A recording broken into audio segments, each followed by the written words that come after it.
নমস্কার, আমি শুভদীপ। আপনাদের সকলকে জানাই স্বাধীনতা দিবসের আন্তরিক শুভেচ্ছা। আজ আপনারা শুনবেন তারানাথ তান্ত্রিকের গল্প রক্ত পোড়া গন্ধ। আপনাদের সকলের কাছে অনুরোধ, গল্পটি সম্পূর্ণ শুনুন এবং কেমন লাগলো অবশ্যই আমাদের কমেন্টের মাধ্যমে জানান। আর হ্যাঁ, যদি আমাদের চ্যানেলের গল্প আপনার ভালো লাগে তাহলে অবশ্যই আমাদের চ্যানেলটা সাবস্ক্রাইব করুন। তাহলে চলুন আর দেরি না করে শুরু করা যাক আমাদের আজকের নিবেদন, তারানাথ তান্ত্রিক ও রক্ত পোড়া গন্ধ।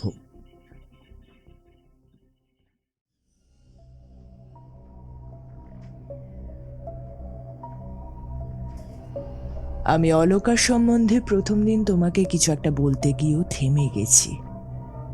ওর মধ্যে ভৈরবীতন্ত্রের লক্ষণ আছে, আগেও বলেছি। তবে সেটাও 21 বছরের আগে উপলব্ধি করতে পারবে না। তাই এই জিনিসটা তোমার জেনে রাখা অত্যন্ত প্রয়োজন। 18 বছর পূর্ণ হলে ওর জীবনে একটা বড় বিপদ আসবে। তোমাদের সবাইকে মিলে সেই বিপদের মোকাবিলা করতে হবে। কিরকম বিপদ মা? সেটা আমি অনুমান করতে পারিনি। সংসার ধর্ম করার জন্য বেশি গভীরে নিজের শক্তিকে অনুধাবন করিনি, তাই কার থেকে এই বিপদ আসবে সেও জানি না। শুধু একটা বিপদ আসন্ন সেটাই আজ করতে পারছি, আর সেই বিপদ প্রাণঘাতী। বিপদ থেকে উপায়ের কোনো রাস্তা বলতে পারবে না তুমি? আমার হাতে কিছুই নেই, আমার গুরুদেব পারতেন, কিন্তু তিনি তো আর ইহলোকে নেই। তখন তোমায় কোনো শক্তিধর তান্ত্রিকের খোঁজ করতে হবে, যিনি নিজের জীবনের অধিকাংশ সময় নিজের আত্ম উপলব্ধি করে কাটিয়েছেন, নিজের শক্তি সম্পর্কে যিনি যথেষ্ট ওয়াকিবহাল। পারলে তিনিই পারতে পারেন।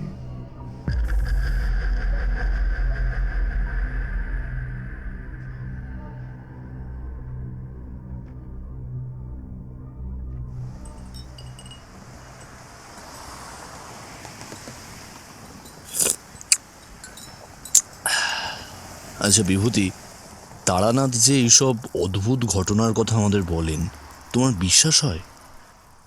কালিদার দোকানে বসে চায়ের কাপে শেষ চুমুক দিয়ে উঠে দাঁড়াতেই কিশোরীর এই প্রশ্নবাণ ধেয়ে এলো। না, একটু পরেই তো মঠ লেনে ঢুকবো। ওখানে ঢুকলেই তো আবার আমাদের ভক্তিভাবটা অটোমেটিক অন হয়ে যাবে। তাই যতক্ষণ হুঁশে আছি ততক্ষণের মধ্যে বিষয়টার একটা সুস্থ উত্তর খুঁজছি। তাহলে এক কাজ করা যাক, আজ তারানাথকে এমন একটা ঘটনার কথা বলতে বলি যেটা আমরাও যাচাই করে দেখতে পারি সত্যিই নাকি মিথ্যে। আর একটু তলিয়ে দেখতে ক্ষতি কি? চলো, পা চালাও।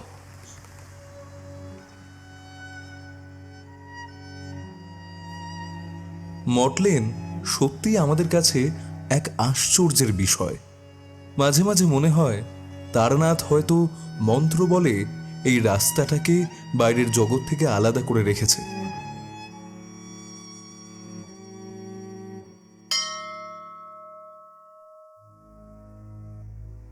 দরজায় ঘণ্টা নাড়াতেই বেশ কিছুক্ষণের মধ্যেই দরজা খুলে গেল। তবে বেশ খানিকক্ষণ অপেক্ষা করার পরেও তারানাথ কিংবা চারি কেউই দরজা খুলল না। পরিবর্তে তারা দেখল একজন অত্যন্ত থুরথুরে অশীতিপর বৃদ্ধা দরজার সামনে দাঁড়িয়ে আছেন। পরনে সাদা থান, বয়সের ভারে শরীরটা সামনের দিকে ঝুঁকে পড়েছে। পিঠের উপর একটা কুঁজো বর্তমান, মাথা ভর্তি সাদা চুল খোপা করে বাঁধা, চামড়া কুঁচকে গিয়ে মুখটাকে অত্যন্ত কুৎসিত করে তুলেছে। তবে ওনার সবচেয়ে উল্লেখযোগ্য বিষয় হল চোখ দুটো। মনি দুটো যেন অস্বাভাবিক কালো, মুখ জুড়ে একটা তির্যক হাসি, আর ঠোঁটের মাঝখান দিয়ে কালচে হয়ে যাওয়া ময়লা দাঁত দেখা যাচ্ছে। আপনি কে মাসিমা? কাকা বাবু, আমি চারি, ভিতরে আসুন। চারি? তোর এই অবস্থা হলো কি করে? কোনো অবস্থাই হয়নি, আসলে বাবার দ্বৈত সত্তার বিষয়টা একটু চেষ্টা করছিলাম। আমার ঘরে গিয়ে দেখে আসুন। চারির ঘরে এসে আমরা আরেক প্রস্ত অবাক হয়ে গেছি। দেখছি ঘরের ভিতর যোগাসনের ভঙ্গিতে বসে চারি আমাদের দিকে তাকিয়ে মিটিমিটি হাসছে। একই সাথে দরজার সামনে বৃদ্ধাটিকেও ভুরু নাচাতে দেখলাম। হঠাৎ করেই তারানাথের গভীর কণ্ঠস্বরে আমাদের চমক ভাঙল। চারি, তোকে এসব জিনিস নিয়ে ছেলে খেলা করতে আমি কতবার বারণ করেছি। কিশোরী, বিভূতি, আসো, তোমরা ভেতরের ঘরে এসে বসো। আপনারা গিয়ে বসুন, আমি চা আনছি। দুঃখ পাস না চারি, বাবারা একটু বকা দিতেই পারে। আমরা দুজন তারানাথের ঘরে গিয়ে দেখলাম সে এক মনে একটা ত্রিশূল মাটির সামনে গেঁথে তাতে জবা ফুলের মালা পরিয়ে ধ্যান করছে। আমি পকেট থেকে পাসিং শো বের করে এগিয়ে দিয়ে বললাম, আজ একটা ভিন্ন আবদার আছে। শুধু গল্প শুনবো না, এমন একটা ঘটনার কথা বলুন যেটা আমরা যাচাই করতে পারবো সত্যি নাকি মিথ্যে। সত্যি মিথ্যে? হ্যাঁ, সত্যি মিথ্যে যাচাই করতে চাও? তোমরা এখন আমার অভিজ্ঞতার ঘটনা শুনতে শুনতে আসলে ক্লান্ত হয়ে পড়েছ, তাই একটু হাওয়া বদল চাইছো, সেটাই স্বাভাবিক ব্যাপার। এক নাগারে এক জিনিস চললে সবকিছু এক দিয়ে লাগে। তোমাদের দোষ নেই এতে। তোমাদের জায়গায় আমি থাকলে আমিও তাই করতাম। যাক, কি সেসব কথা, তাহলে কয়েক সপ্তাহ আগের ঘটনাটা বলি। ইতিমধ্যে চারি 3 কাপ চা আমাদের সামনে রেখে গেল। অন্যদিন সে বাবার সামনে বসে, কিন্তু আজ খুব সম্ভবত তার অভিমান হয়েছে। প্রতিদিনের মতোই আমি সেদিন রাতে আমার ঘরে বসে তামাক সেবন করছিলাম। ছাড়ি বাইরের ঘরে বসে নিজের ধ্যান করছিল। সেদিন মধু সুন্দরী দেবীর কৃপায় একটু বেশি খদ্দের এসেছিল। তোমরা তো জানোই যে রাত 8টার পর আমি আর কোনো খদ্দের নিই না। হঠাৎ করেই বাইরের ওই দরজায় একজনের দরজা ঠক ঠক করার আমি শব্দ পেলাম। একটু দেখ তো মা, যদি কেউ হাত দেখাতে আসে বলবি কাল সকালে আসতে। বাবা, একজন ভদ্রলোক এসেছেন, বলছে হাত দেখাতে আসেননি, তোমার সাথে খুব দরকার, তাই জন্য এসেছে। পাঠিয়ে দেব? কাল সকালে আসতে বল। না চারিমা, নিয়ে আয়, ভদ্রলোককে ভেতরে নিয়ে আয়, আর সাথে 2 কাপ চা করে এনে দিস তো। বেশ কিছুক্ষণ পরে যিনি ঘরের ভেতর ঢুকলেন, ওনাকে দেখে তো আমি অবাক হয়ে গেলাম। আমার সামনে বসে আছেন ঠাকুর পুকুরের চক্রবর্তী টেক্সটাইলের মালিক স্বয়ং ওমরেখা চক্রবর্তী। আমি সাথে সাথে উঠে ওনার বসার ব্যবস্থা করতে ব্যস্ত হয়ে বললাম, আমার মেয়েটাকে এখন একমাত্র আপনিই বাঁচাতে পারেন। আপনি শান্ত হয়ে বসুন আর আমাকে খুলে বলুন কি সমস্যা হয়েছে। ভদ্রলোক আমার সামনে ধাতস্থ হয়ে বসলেন। ওনার চোখ মুখের অবস্থা দেখে আমি বুঝতে পারলাম বেশ কয়েকটা রাত্রি উনি নিদ্রাহীনভাবে কাটিয়েছেন। পরনের পোশাক খুবই সাধারণ। চারি চা নিয়ে এলে উনি চায়ের কাপে চুমুক দিয়ে একটু স্বস্তি বোধ করলেন। আমি একটা পাসিং শো চালিয়ে ওনাকে একবার আপাদমস্তক পর্যবেক্ষণ করলাম। আমার পরিচয় তো আপনি জানেন আশা করছি। বর্তমানে একটা বিশেষ বিপদে পড়ে ব্যবসার কাজকর্ম সেভাবে দেখাশোনা করতে পারছি না। আমার বাড়িতে কেবল আমার স্ত্রী মন্দিরা চক্রবর্তী আর মেয়ে অলকা, এছাড়া 2জন চাকর বাইরের ঘরে থাকে, নমি আর হারু। ঘর গৃহস্থালি সামলায় আর কি। এই সমস্যাটার সূত্রপাত বিগত 1.5 সপ্তাহ ধরে। আমার মেয়ে অলকার মধ্যে একটু একটু করে বেশ কিছু লক্ষণ প্রকাশ পেতে শুরু করে। প্রথম প্রথম বিষয়টা আমরা গা করিনি, কিন্তু এরপর বাড়াবাড়ি শুরু হয়ে যায়। প্রথম দিন ঘুম থেকে উঠে দেখি ওর চোখ দুটো অস্বাভাবিক সাদা আর ঘোলাটে লাগছে, অনেকটা ওই বৃদ্ধ বয়সে ছানি পড়ে গেলে যেমন দেখায় ঠিক ঠিক সেই রকম। হ্যাঁ রে মা, তোর চোখে কি কোনো রকম অসুবিধে হচ্ছে?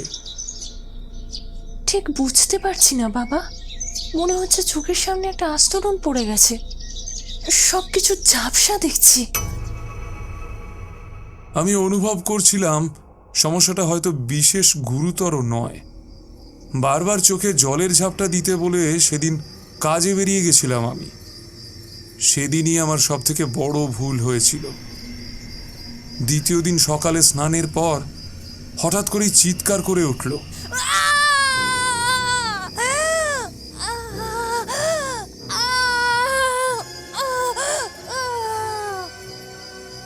আমি আর মন্দিরা দ্রুত ওর ঘরে গিয়ে দেখি ওর ওর লম্বা গোছা চুলগুলো সব অর্ধেকের বেশি ঝরে নিচে পড়ে আছে, আর 2 হাত থেকে খসখসে হয়ে উঠে এসেছে চামড়া। সেগুলো সাদাটে হয়ে চুলের উপর ছড়িয়ে পড়ে আছে। মন্দিরা তো ওই দৃশ্য দেখেই মাথা ঘুরে পড়ে গেছিল। আমি বিকেলেই ডাক্তার গুপ্তকে ডেকে পাঠাই। তিনি পরীক্ষা করেন মেয়েকে, কিন্তু অদ্ভুতভাবে কোনো রোগের লক্ষণ খুঁজে পাননি। এরপর তিনি রক্ত নিয়ে যান পরীক্ষার জন্য। বললেন একদিন সময় লাগবে, কিন্তু সেই সময়টাই আর পেল না অলকা। পরের দিন বিকেলে ডাক্তার গুপ্ত জানালেন রক্ত একদম স্বাভাবিক, কিন্তু এরপর থেকেই আস্তে আস্তে ওর সমগ্র শরীরটা একটা বৃদ্ধার আকৃতি নিতে শুরু করলো, যেন অকাল বার্ধক্য ঘনিয়ে আসছে ওর শরীরে। অমন সুন্দর মুখের চামড়া কুঁচকে ভিতরের দিকে ঢুকতে লাগলো। ঘন চুল সব ঝরে পড়ে শ্বেত চুলের আগমন হতে থাকলো। দাঁতের ফাঁক ফোকর দিয়ে মাঝে মাঝে রক্ত বেরোতে শুরু করলো। আর সব শেষে ওর পিঠে একটা বড় সাইজের কুঁচ দেখা দিল। জানেন, এখন ওকে দেখলে কেউ বলবে না যে ওই মানুষটা আমার মেয়ে অলকা। অবস্থা এমন যে এখন আমি আর মন্দিরা ওর ঘরে ঢুকতেও সাহস পাই না। এরকম অদ্ভুত শীতল দৃষ্টিতে তাকিয়ে থাকে ও আমাদের দিকে। যেই মেয়ে সারা দিন বাড়ি জুড়ে নিজের অস্তিত্ব প্রমাণ করত, আজ একটা বন্ধ ঘরে একাকী পড়ে পড়ে ঘুমোচ্ছে। কোনো কথা বলতে পারে না। কিরকম কিরকম যেন গোঙানির মতো শব্দ করে অস্ফুটে হাসে খালি। আমি আপনার অনেক নাম শুনেছি। আমার মনে হয়েছে এইসব জিনিস ডাক্তারি বিদ্যায় ঠিক হওয়ার নয়। তাই তাই আপনার কাছে এই এত রাত করেও ছুটে এলাম। বড় আশা নিয়ে এসেছিলাম ঠাকুর, আমার মেয়েটাকে বাঁচান, বাঁচান। আপনি আপনি যা চাইবেন আমি তাই দেব, তাই দেব ঠাকুর, তাই দেব।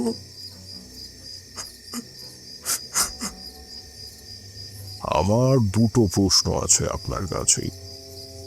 আপনি বুঝলেন কি করে যে ডাক্তারি বিদ্যায় সারবে না? আর 2 হচ্ছে, আপনি বললেন যে আপনার মেয়ে কোনার একটা ঘরে শুয়ে থাকে, রাতের বেলায় কি সে একলাই থাকে? না, অলকাকে কখনোই একা শুতে দিইনি। ও কখনোই মা ছাড়া ঘুমায় না। মন্দিরা সবসময় ওর পাশে শুলে তবেই ও ঘুমায়। তাই এখনো মন্দিরা ওর পাশেই শোয়ে। তাছাড়া রাত বিরেতে কোনো সমস্যা হলে ও তো ডাকতেও পারবে না। তাই এবারে আসি আপনার প্রথম প্রশ্নের উত্তরে। আমার মা স্বর্গীয়া তারা চক্রবর্তী ছিলেন কালীঘাটের বিখ্যাত মিশ্র তান্ত্রিক পরিবারের কন্যা। তিনি সংসার ধর্ম করলেও তন্ত্রমন্ত্রের প্রতি ওনার বিশেষ আকর্ষণ এবং ঝোঁক ছিল।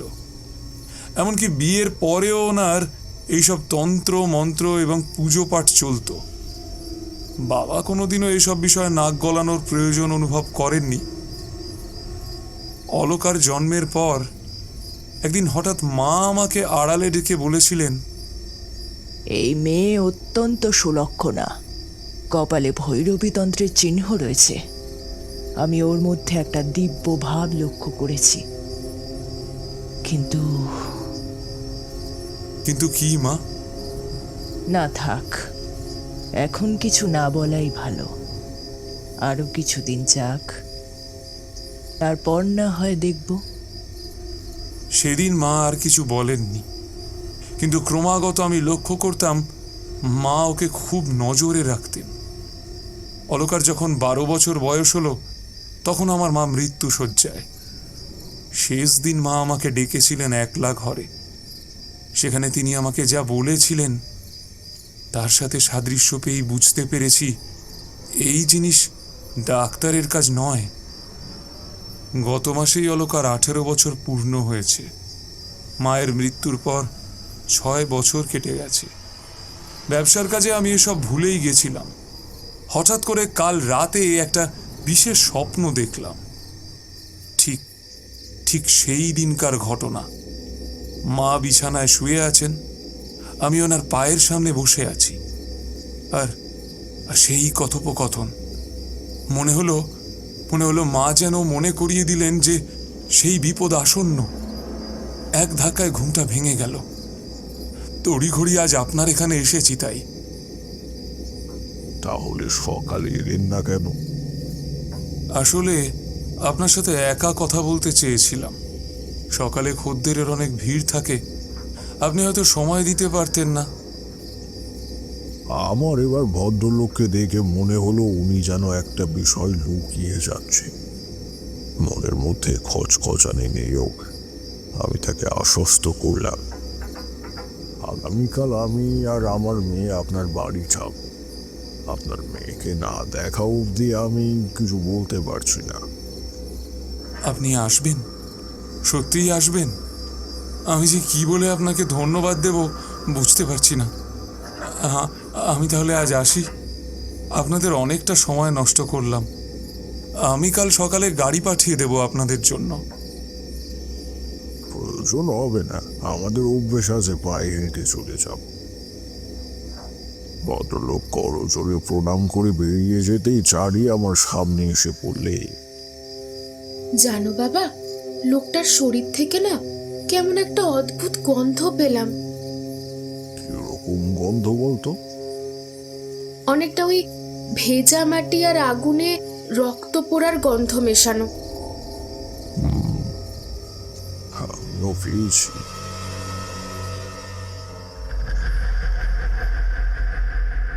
পরদিন সকালে আমি আর চারি গিয়ে উপস্থিত হলাম ওই অম্বিকা বাবু ঠাকুর পুকুরের দালান বাড়িতে। বেশ বড় দোতলা বাড়ি, সামনে লম্বা বারান্দা। একতলার দুটো ঘর আপাতত বন্ধ। দোতলার দুটো ঘরে একটাই অম্বিকা বাবু শয়ন করেন, আর একটাই অলকা দেবী এবং মন্দিরা দেবী শয়ন করে। উঠোনের দুপাশে দুটো ছোট ছোট ঘর চাকর বাকরদের জন্য বরাদ্দ।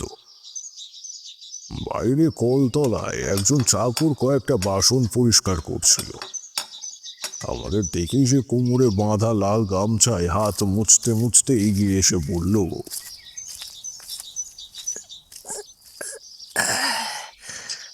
আপনারা কি ছোট দিদিমণিকে দেখতে এসেছেন? আমরা ঘাড় নেড়ে হ্যাঁ বোঝাতেই সে আমাদের উপরের ঘরে নিয়ে যেতে যেতে বললে, দাদাবাবু সকাল থেকে অনেকবার খোঁজ নেওয়া হয়ে গেছে। আসলে দিদিমণির তো হঠাৎ করে এরকম অবস্থা হলো, তাই কাজ বাজ সব ফেলে রেখে দাদাবাবু বাড়িতেই রয়েছেন। কেন, তোমাদের বড় দিদিমণি কোথায়? তিনি অত্যন্ত দুর্বল হৃদয়, একবার তো মূর্ছাই চলে গিয়েছিল ওনার। সেই থেকে দাদাবাবু রোজ বাড়িতেই থাকছেন। কথা বলতে বলতে আমরা উপরে উঠে দেখি দোতলার বারান্দায় মাথায় হাত দিয়ে বসে আছেন অম্বিকা বাবু। পাশে হাত পাখা দিয়ে বাতাস করছেন মন্দিরা দেবী। দুজনেরই অবস্থা অত্যন্ত সঙ্গীন। আমাদের দেখার সাথে সাথে দুজনে উঠে দাঁড়ালে, কিন্তু ওই ওনাদের সামনে আসতেই আমি আবার একটা ভিন্ন গন্ধ কিন্তু পেলাম। অনেকটা ওই ওই পচে যাওয়া পাতার আর্দ্র গন্ধ। আমি জানি এই গন্ধ কেন আসে, কিন্তু এখানে এই গন্ধ কেন আসছে সেটা তৎক্ষণাৎ আমি বুঝতে পারলাম না। আপনারা এসেছেন? আমরা আপনাদের জন্যই বসেছিলাম। আসুন আসুন, আগে একবার অলকার ঘরটা দেখে যান। দোতলার শেষ প্রান্তের ঘরটায় ঢুকতেই সেই গন্ধটা বাতাসে তীব্র হয়ে উঠল যেন। চারি আমার হাত হালকা করে টেনে চোখের ইশারায় বুঝিয়ে দিল সেও গন্ধটা পেয়েছে। তারপর আমরা যখন প্রথম তার ঘরে ঢুকলাম তখন থমকে দাঁড়ালাম। আমার সামনে শুয়ে আছে 18 বছরের একটি মেয়ে, অথচ যে কেউ দেখে বলবে সে একজন 80 থেকে 85 বছরের বৃদ্ধা লাল শাড়ি পরে নিশ্চিন্তে শুয়ে রয়েছে। আমি গিয়ে আলতো করে তার মাথায় হাত বোলাতেই তার ঘুমটা ভেঙে গেল। হাত বোঝা চোখে সে আমায় দেখবার চেষ্টা করলো। বুঝতে পারলাম তার চোখের ওপর সাদাটে পর্দার আস্তরণ পড়ে যাওয়ায় সে ঠিকঠাক আমাকে ঠাউর করতে পারছে না। মা, ইনি খুব উচ্চমানের তান্ত্রিক। ইনি বলেছেন তোর রোগ সারিয়ে দিতে পারবেন। তুই তুই আবার আগের মতো সুস্থ হয়ে যাবি মা।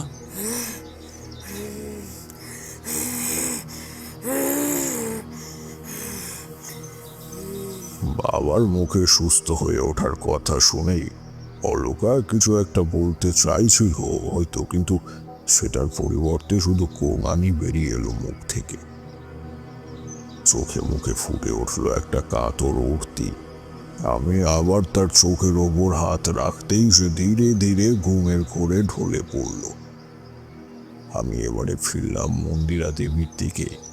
ভদ্রমহিলা যেন অস্বাভাবিক রকমের ঠান্ডা। সাধারণত যেখানে নিজের মেয়ের ক্ষেত্রে মেয়েরা অত্যন্ত স্পর্শকাতর হয়ে থাকে, সেখানে তিনি কি করে এত শান্ত আছেন সেটাই আমি বুঝতে পারলাম না। আপনি তো রাতে অলকার সাথে ঘুমোন, কোনো রকম অস্বাভাবিক কিছু লক্ষ্য করেননি? না, সত্যি বলতে আমি দু একবার মাঝে ঘুম থেকে উঠি, ওর মাথায় আমি হাতও বুলিয়ে দিই, কিন্তু কখনো কোনো রকম অস্বাভাবিক কিছু তো লক্ষ্য করিনি। আপনার কি মনে হয় বিষয়টা কি অলৌকিক কিছু? আমি জানি না, তবে আমি চাই ও দ্রুত সুস্থ হয়ে উঠুক। এভাবে একটা প্রাণোচ্ছল মেয়েকে নিস্তেজ হয়ে যেতে দেখা যায় না একেবারে। মন্দিরা দেবীর কথার মধ্যে কোনো রকম আন্তরিকতা বা কষ্টের ছাপ কিন্তু ছিল না। আমরা ঘর থেকে বেরিয়ে আসতেই দেখলাম হারু আমাদের জন্য চা আর কিছু ওই ভাজা ভুজি নিয়ে দাঁড়িয়ে আছে। মন্দিরা দেবী মাথার ঘোমটা টেনে রান্নাঘরের দিকে চলে গেলেন। আমরা গিয়ে বসলাম অম্বিকা বাবুর ঘরে। চা খেতে খেতে আমি দেখছিলাম অম্বিকা বাবু কিরকম অন্যমনস্ক যেন হয়ে আছে। তিনি যেন মনে মনে কিছু একটা হিসেব করছে। আপনি কি কিছু হিসেব করছেন নাকি? হ্যাঁ, ওই শ্মশান পাগলি কবে এসেছিল সেটাই মনে করছিলাম। শ্মশান পাগলি? সেটা কি বিষয়, আগে বলেননি তো। এখনই মনে পড়ল। আগে ভেবেছিলাম হয়তো দুটো ঘটনার মধ্যে কোনো সম্পর্ক নেই, কিন্তু কিন্তু এখন মনে হচ্ছে আছে। এমনকি সে আসার পর থেকেই হয়তো এই সব জিনিস শুরু হয়েছে। শুরু থেকে বলুন সবটা। ঘটনাটা সপ্তাহখানেক আগের। আমি ব্যবসার কাজ সেরে বিকেল নাগাদ কলকাতা থেকে ফিরেছি। এসে দেখি বাড়ির অবস্থা কিরকম অন্যরকম। মেয়ের জ্বর ছিল জানতাম, বলেছিলাম ডাক্তার গুপ্তকে ডেকে আনতে। মন্দিরা ডেকেও এনেছিল, কিন্তু ডাক্তার বলেন ভিতরে কোনো রোগ নেই। না, তখনও এই শারীরিক পরিবর্তন আসেনি। তো আমি ফিরে দেখি আমার বাড়ির উঠোনে খাটিয়ার উপর শুয়ে আছে অলকা। তার পায়ের সামনে বসে আছে মন্দিরা। আর মাথার কাছে উবু হয়ে বসে আছে একটা বুড়ি গোছের মহিলা, জানেন, রোগা শীর্ণকায় তার চেহারা, পরনে সাদা থান, সারা শরীরের চামড়া কোঁচকানো, চোখ দুটো মারাত্মক রকমের ঘোলাটে, সব থেকে অদ্ভুত, ঠোঁটের কোণে লালচে তরল জাতীয় কিছু একটা লেগে আছে। সারা শরীরের অনাবৃত অংশ যেন তেল জবজবে করে মাখানো। আমাকে দেখেই সে হাসতে হাসতে এগিয়ে আসতে লাগলো। তখন দেখলাম তার পিঠে একখানা কুঁজ রয়েছে, আর সব থেকে নজর কাড়ে কপালের বড় লাল সিঁদুরের টিপ। সে আমার সামনে এসে কাঁপা কাঁপা হাতটা আমার মাথায় রাখলো।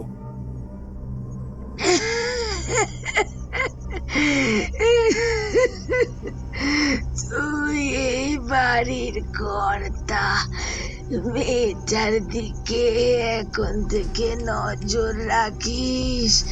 শরীরটা বড় খারাপ হয়ে গেছিল, ওইসব জিনিস ডাক্তারের কম্য নয়।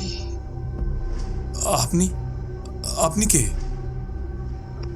আমি কে সেটা তোর না জানলেও চলবে রে, আগে নিজের মেয়েকে দেখ।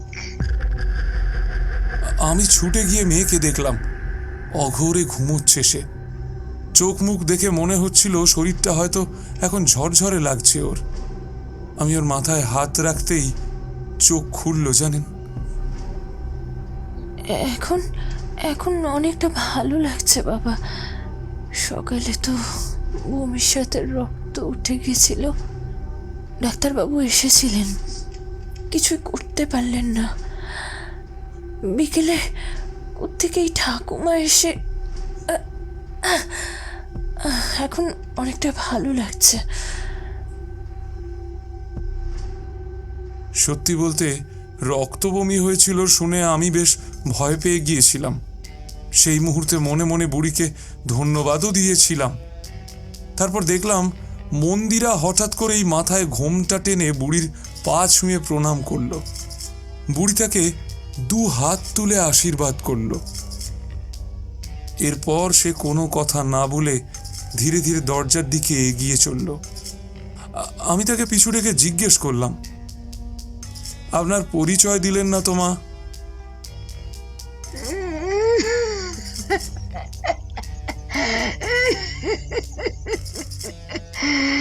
আমাকে আর চিনতে পারবি না রে তুই? আমি যেখানে থাকি সেখানে কখনো আসতেও পারবি না।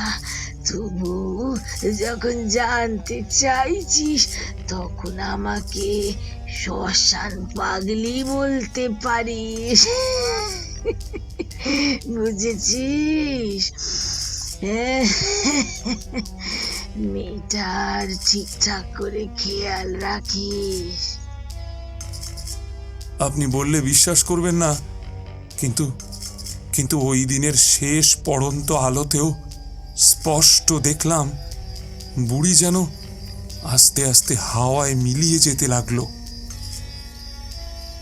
ঘটনা শেষ করে একটু থামলেন অম্বিকা বাবু। আমি আর চারি এতক্ষণ মনোযোগ দিয়ে সবটা শুনছিলাম।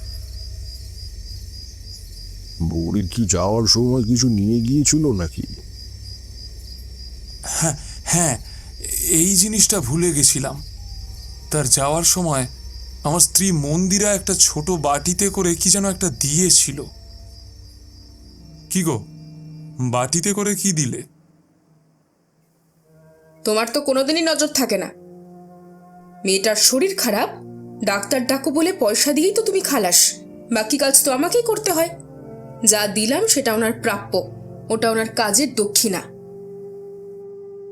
এর বাইরে মন্দিরা আমাকে সেদিন আর কিছুই বলেনি।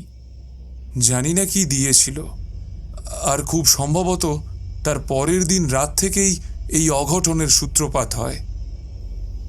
আচ্ছা, আমি একটা কথা জিজ্ঞাসা করতে চাই। হঠাৎ এই ঘটনাটা আপনার মনে পড়লো কেন?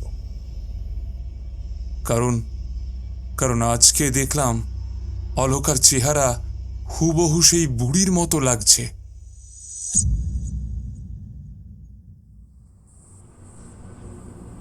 দিনের বেলা আর বিশেষ কোনো ঘটনা ঘটলো না, তবে রাতে এমন একটা ঘটনা ঘটলো যেটা এই সম্পূর্ণ ঘটনার মোড় একেবারে ঘুরিয়ে দিল। ঠিক সময় মতো ঘুমিয়ে পড়েছিলাম, হঠাৎ মনে হলো আমি যেন একটা শ্মশানে শুয়ে রয়েছি। চারিদিক ফাঁকা, শুনশান, কুড়ি কয়েক জায়গায় থকথক করে আগুন জ্বলছে। আমার চারপাশে একটা লালচে রক্তের গুন্ডি কাটা, আর তার সাথে সাথে দেখলাম অনেকগুলো পিশাচ আমার সেই গন্ডিকে ঘিরে জিভ বের করে উত্তাল ভঙ্গিতে নাচ করছে। তাদের সারা শরীরে জড়ানো সাদা কাপড়ে রক্তের দাগ। তারা প্রত্যেকে বিভৎসভাবে অঙ্গভঙ্গি করতে শুরু করেছে। আমার এই গন্ডির ভিতরে যেন ঢুকতে চাইছে। কিরে, এদের চেনা যাচ্ছে? এই কণ্ঠস্বর আমার অত্যন্ত পরিচিত। আমি অনুভব করলাম আমার ঘাড়ের ঠিক পাশ দিয়ে একজোড়া শীতল হাত দুই কান ঘেঁষে আমার গলার উপর এসে বসল। আমার মস্তিষ্কের উপর তীব্র শক্তির আধারের সংস্পর্শ পেলাম, যেন আমার শরীরের ওপর চড়াও আছে এই মুহূর্তে তিনি আর কেউ নন, স্বয়ং আমার প্রথম গুরু মাতু পাগলি। সে কি রে, এদের চিনতে পারছিস না? আরেকবার ভালো করে দেখ তো। আমি আবারও দেখলাম নৃত্যরত সেই সব পিশাচের দিকে। অবাক কাণ্ড, পিশাচের চেহারা ধীরে ধীরে আমূল পরিবর্তন আসছে। তাদের শরীর আকার নিচ্ছে এক বৃদ্ধার। তাদের প্রত্যেকের শরীরে কুঁজ, মাথায় সাদা কেশ, পরনে ময়লা হয়ে যাওয়া সাদা থান, কালো কালো দাঁত আর কপালে লাল বড় আকারের টিপ। এই বর্ণনায় তো আমাকে অম্বিকাবাবু দিয়েছিলেন ওই শ্মশান পাগলি সম্পর্কে। অর্থাৎ তিনি ছিলেন পিশাচের এক রূপ। শেষ রাতে আমার কাছে আয়, কালো সুতোটা নিয়ে আসিস কিন্তু। কালো সুতোটা। কোন কালো সুতো মা? কালো সুতোটা আনতে বলিস না কিন্তু। কালো সুতোটা মনে করে আনিস। ধীরে ধীরে আওয়াজটা ক্ষীণতর হতে থাকলো। সাথে সাথে আমার ঘুমটা ভেঙে গেল। কোথায় শ্মশান, কোথায় পিশাচ? আমি শুয়ে রয়েছি অম্বিকা বাবুর বাড়ির একতলার ঘরে, সারা শরীর ঘামে ভিজে। শরীরের ভেতর অত্যন্ত অস্বস্তি হচ্ছে আমার। চারিদিক চাপা নিস্তব্ধতা, রাতের স্বাভাবিক আওয়াজগুলো যেন স্তব্ধ হয়ে গিয়েছে।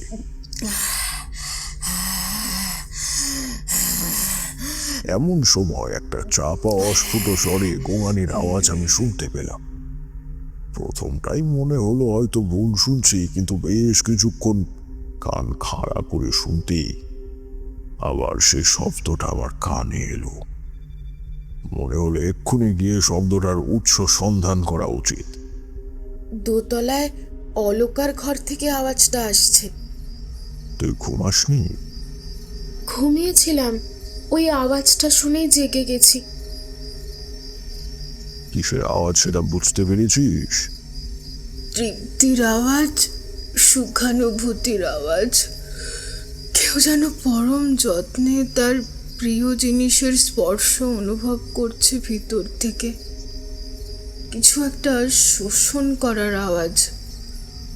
আরো ভালোভাবে বললে রক্ত শোষণ করার আওয়াজ। তুমি একবার উপরে গিয়ে শুনে এসো, ভালো করে বুঝতে পারবে।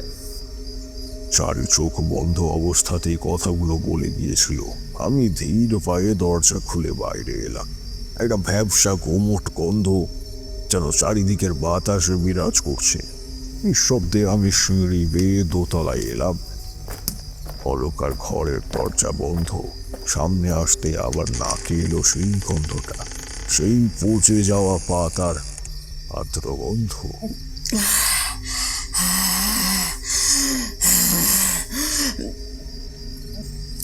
ভিতর থেকে ক্রমাগত আসতে থাকলো একটা চাপা গোঙানির শব্দ। দরজা ধাক্কানো উচিত হবে কিনা মনে মনে ভাবছি। সে আওয়াজ আমিও শুনেছি। চমকে উঠে পিছন ফিরে তাকিয়ে দেখি এক মহিলা দাঁড়িয়ে রয়েছে। বেশ স্বাস্থ্যবান চেহারা, পরনে একটা আধ ময়লা হলদে শাড়ি, আর চোখে মুখে বার্ধক্যের ছাপ। বয়স আন্দাজ ওই 50 থেকে 55 হবে। বুঝতে পারলাম এই হলো নমি। এ বাড়ির রান্নার কাজ করে, কিন্তু এত রাতে এখানে এলো কেন?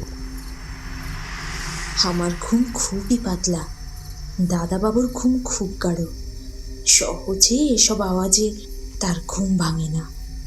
আমি আপনাকে উপরে আসতে দেখলাম, তাই আপনার পিছু নিয়েছিলাম।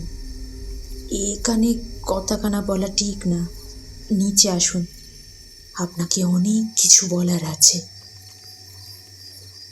আমি তার কথা মতো নিচের দিকে পা বাড়ালাম। সিঁড়ির কাছে দেখি হারুও দাঁড়িয়ে রয়েছে। আমরা 3 জন মিলে হারুর ঘরে ঢুকলাম।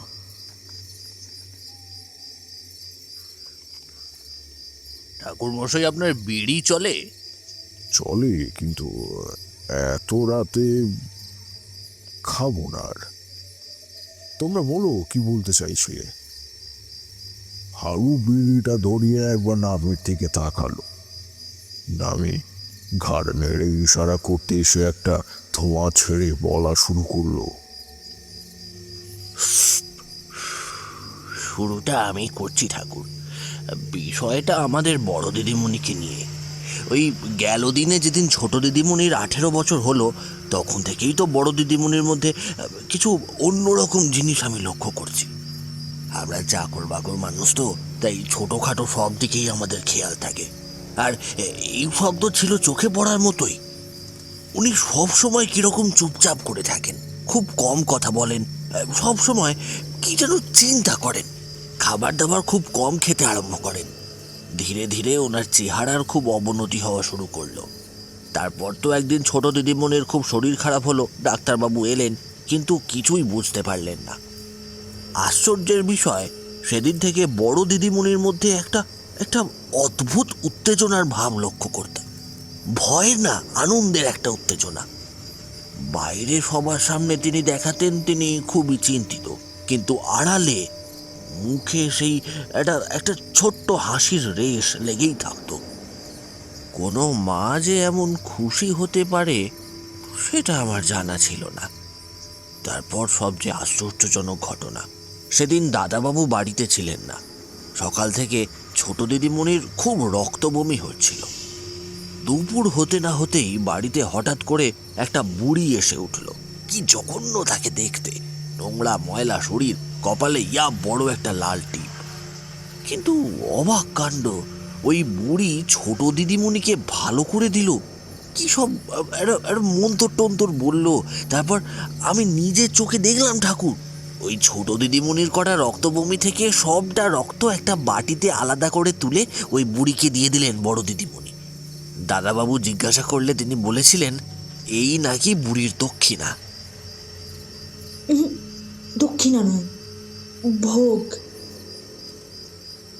আমি এই কথাই বেশ ঘাবড়ে গেলাম। দক্ষিণা আর ভোগ দুটো সম্পূর্ণ আলাদা বিষয়। দক্ষিণা নিবেদিত হয় পুজো এবং পূজারীকে,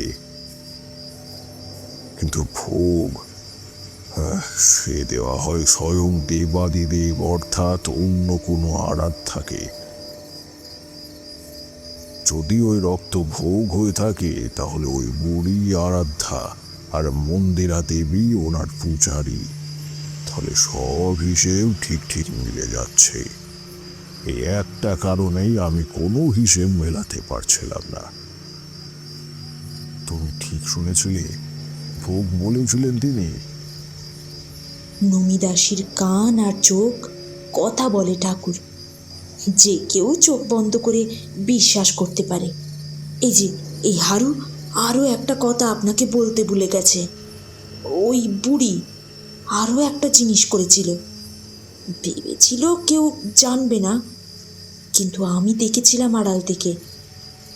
ও ছোট দিদিমণির বাম পা থেকে কালো সুতোটা খুলে বড় দিদিমণিকে দিয়েছিল। কালো সুতো? কিসের কালো সুতো? কোথায় আছে সেটা?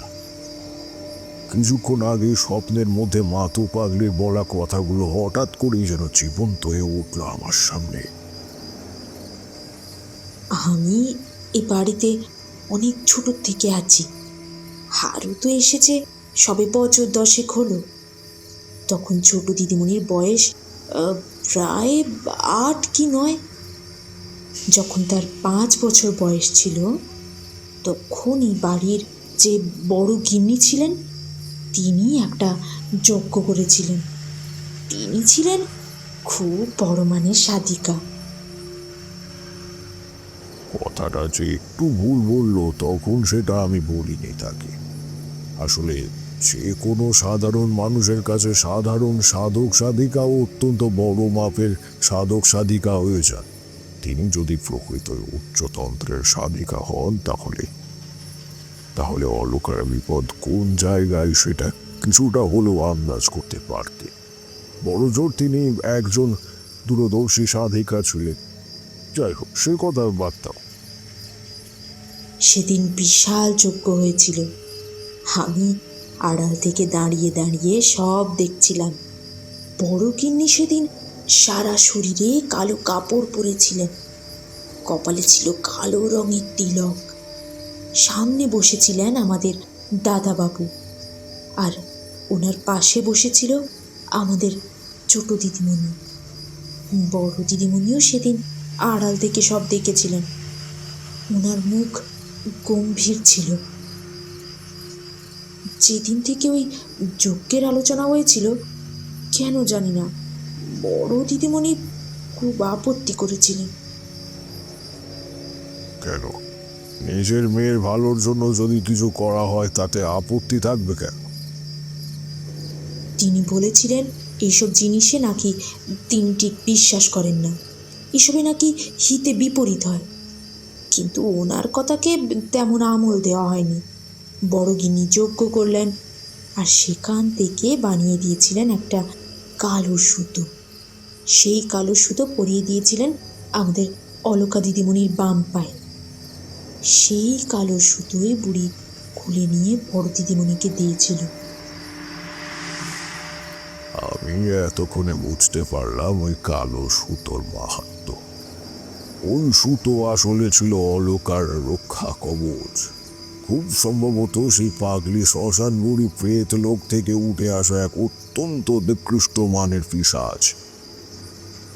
তার একনিষ্ঠ ভক্ত হলেন ওই অম্বিকা বাবুর স্ত্রী মন্দিরা দেবী। তন্ত্রের জন্য প্রেত জনের বিভিন্ন ইতিহাস আমার অজানা ছিল। বহু যুগ আগে এক অজ্ঞাত কারণে পাতাল থেকে উঠে এসেছিল প্রেত লোকের একদল বাসিন্দা। তাদের অধিকাংশ ফেরত চলে গেলেও বেশ কিছু প্রাণী থেকে যায় এই ধরিত্রীর উপরিভাগে। তারা মনুষ্য রূপে মিশে আছে আমাদেরই মাঝে। তবে তাদের বেঁচে থাকার জন্য প্রয়োজন হয় রক্তের, সুস্থ স্বাভাবিক মানুষের রক্ত। তার মানে এই বুড়ি এবং মন্দিরা দেবী ওই প্রেত লোক থেকে উঠে আসা দুই পিশাচ, যারা তিল তিল করে শেষ করে দিচ্ছে অলকার মতন একটা সুস্থ স্বাভাবিক মেয়েকে। তাই তো মেয়ের বিষয়ে এত উদাসীন তিনি। মেয়ের রক্ষা কবচ তৈরিতে অত অনীহাতার। আর সবচেয়ে বড় বিষয়, এই জন্যেই ওনার সামনাসামনি এলে পচা পাতার আর্দ্র গন্ধ নাকে আসে, যে গন্ধ আসলে প্রেত লোকের গন্ধ। এক এক করে মনের মধ্যে সব চট খুলতে লাগলো। কি হলো ঠাকুর, আপনি একেবারে গুম মেরে গেলেন যে? না, তেমন কিছু নয়। আচ্ছা নমি, তুমি জানো ওই কালো সুতো এখন কোথায় আছে? আপনারে আগেই বললাম ঠাকুর, এই নমির চোখকে ফাঁকি দেওয়া খুব দুষ্কর। বড় দিদিমণি সবার অলক্ষ্যে ওই কালো সুতো লুকিয়ে রেখেছেন, কিন্তু আমি চুপি চুপি দেখে নিয়েছি। কোথায় আছে দেখাবে চলো। সাথে সাথে আমি, হারু আর নমি চলে এলাম বাড়ির পিছনের দিকে একটা ছোট ঘরের দিকে। এই ঘরটা আমাদের নোংরা ময়লা আর কাজে না লাগা জিনিসপত্র ফেলার জায়গা হিসেবে ব্যবহার করা হয়। কালো সুতো এখানে আছে নাকি? রোজ সকালে আমি বড় দিদিমণিকে এই ঘরে আসতে দেখতাম। একদিন লুকিয়ে লুকিয়ে পিছু নিয়েছিলাম। তখনই দেখি তিনি রোজ সকালে দেখতে আসেন ওই কালো সুতোখানা ঠিক জায়গায় আছে কিনা। দরজায় একটা বড় জং ধরা তালা মারা আছে। চাবি তাকে ওই দিদিমণির কাছেই। হারু, তুমি জানালা দিয়ে ভেতরে ঢুকে খুঁজে আনতে পারবে ওটা? আলবাত পারবো, কিন্তু কোথায় খুঁজবো? এবারে একটু মনে করে জায়গাটার আসল অবস্থান জানিয়ে দিল নমিতাশি। ঘরের এক পাশের গড়াত ভাঙা আগাছা ভর্তি জানালা বেয়েই ভিতরে ঢুকে পড়ল হারু। আমি জানি না সে ভিতরে কি দেখেছিল, তবে প্রায় 15 মিনিট মতো পরে ভিতর থেকে তার আওয়াজ পেলাম। ঠাকুর মশাই, পেয়ে গেছি, একটু জানলার দিকে দেখুন তো। আমি আর নমি উদ্গ্রীব হয়ে জানালার দিকে তাকিয়ে বসে আছি। রাতের কালো অন্ধকারের মুখ ছিঁড়ে বেরিয়ে এলো একটা হাত, আর তার থেকে ঝুলন্ত একটা কালো সুতোর গোছা। হ্যাঁ, এই তো সেই সুতো। আমি হারুর হাত থেকে সুতোটা নিয়ে কয়েক মুহূর্ত স্থির দৃষ্টিতে চেয়ে রইলাম তার দিকে। নিছকই সাধারণ একটা সুতো, তবে একটু মোটা, আর সুতোর একটা স্থানে একটা ছোট্ট নখের মতন ঝোলানো রয়েছে যেন।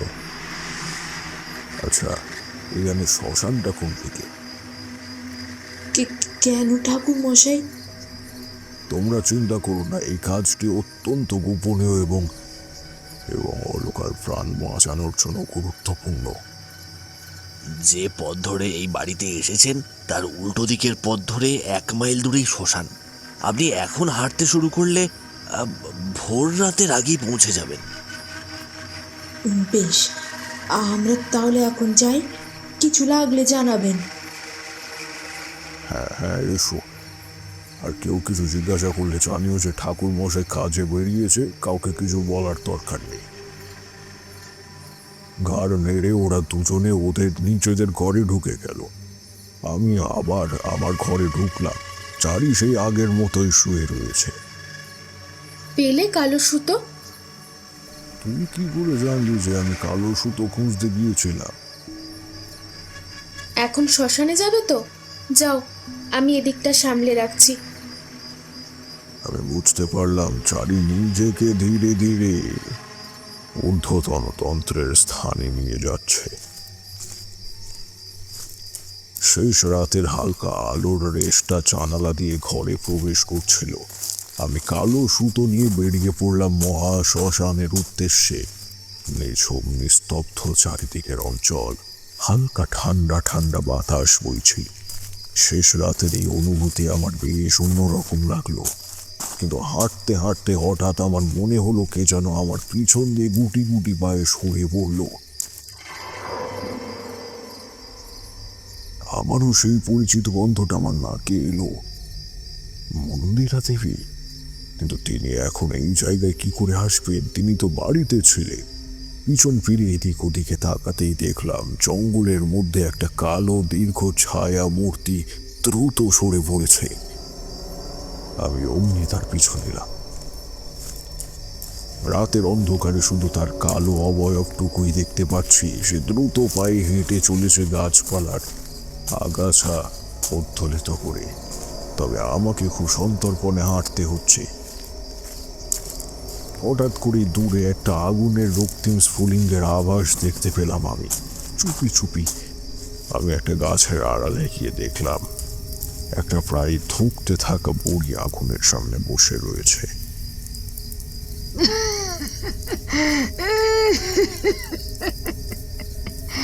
তুই এসেছিস, আয় বস বস বস। সেই প্রথম আমি ছায়া মূর্তি স্পষ্ট করে দেখতে পেলাম। মুখটার সাথে মন্দিরা দেবীর পার্থিব চেহারায় অনেকটা মিল রয়েছে। অত্যাধিক দীর্ঘ তার কায়া, শরীরের প্রত্যেকটা অঙ্গ প্রত্যঙ্গ যেন এঁকে বেঁকে গিয়েছে, আর তার শরীরের পশ্চাৎ অংশ থেকে বেরিয়ে আছে একটা লম্বা লেজ। নিশ্চিতভাবে বুঝলাম এই প্রাণী আসলে মন্দিরা দেবী, এবং এই বুড়ি হলো সেই শ্মশান বুড়ি। অর্থাৎ আমার ধারণাই সঠিক। আমি চুপচাপ দেখতে থাকলাম খালি। রক্ত এনেছিস? প্রাণীটা নিজের মুখ থেকে বমি করার মতন রক্ত বের করে আগুনের পাশে রাখা একটা মাটির পাত্রে ফেলতে থাকলো। বুড়ি সেই পাত্র সমেত আগুনের ওপর উত্তপ্ত হতে বসিয়ে দিল। তারপর খনা খনা কণ্ঠে কিসব যেন মন্ত্র আওড়াতে থাকলো, আর তার সাথে বেশ কিছুটা করে ধুনো আর ছাই পাত্রের রক্তে ফেলতে থাকলো। তার সাথে আগুন নিভু নিভু হয়ে তাতে ঢেলে দিচ্ছে কি, তাতে আগুনের শিখা আরো গগন মেদি হয়ে উঠেছিল। আগুনের মর্মর ধ্বনি চারিদিকে নীরবতাকে ভঙ্গ করে কানে আসতে থাকলো। বেশ অনেকক্ষণ মন্ত্র আওড়ানোর কাজ চলল। তারপর একটু পরে আমার নাকে বিশেষ এক গন্ধ এলো, রক্ত পোড়ার গন্ধ। সেই গন্ধ এতই তীব্র যেন কয়েক মুহূর্তের জন্য নিঃশ্বাস বন্ধ হয়ে এলো আমার। আমি তবুও নিজেকে সংযত করে দাঁড়িয়ে রইলাম। তারপর দেখলাম বুড়ি সেই ফুটন্ত রক্তের পাত্র তুলে দিল। সামনে বসে থাকা প্রাণীটা প্রথমে বেশ কয়েকবার নাক দিয়ে কি যেন শুকলো, তারপর ঠক করে গলা ধোকরণ করে নিল ওই ফুটন্ত রক্তটা। তার রক্তপান এর মধ্যে শোধিত শুদ্ধ রক্ত শরীরে প্রবেশ করলো। তখন আমি বুঝলাম যে সাধারণ মনুষ্য রক্ত তার সহ্য হয় না। তাকে এইভাবেই আগুনে পুড়িয়ে মন্ত্রোচ্চারণের মাধ্যমে রোজ শোধন করে তবে দেহ ধারণ করতে হয়। এইসব ভাবছি তখনই হঠাৎ করে বুড়ি আবারও কাশতে কাশতে এক দলা রক্ত মেশানো থুতু মাটিতে ফেলল।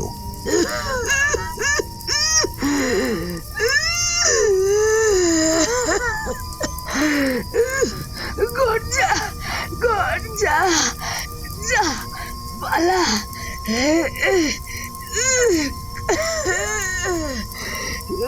কাল রাতে তোর শেষ কাজ, তারপর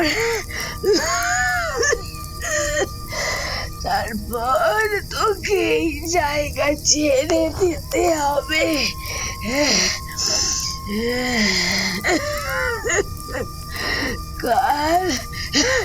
কাল শেষবারের জন্য রক্ত নিয়ে আমার কাছে আসবি।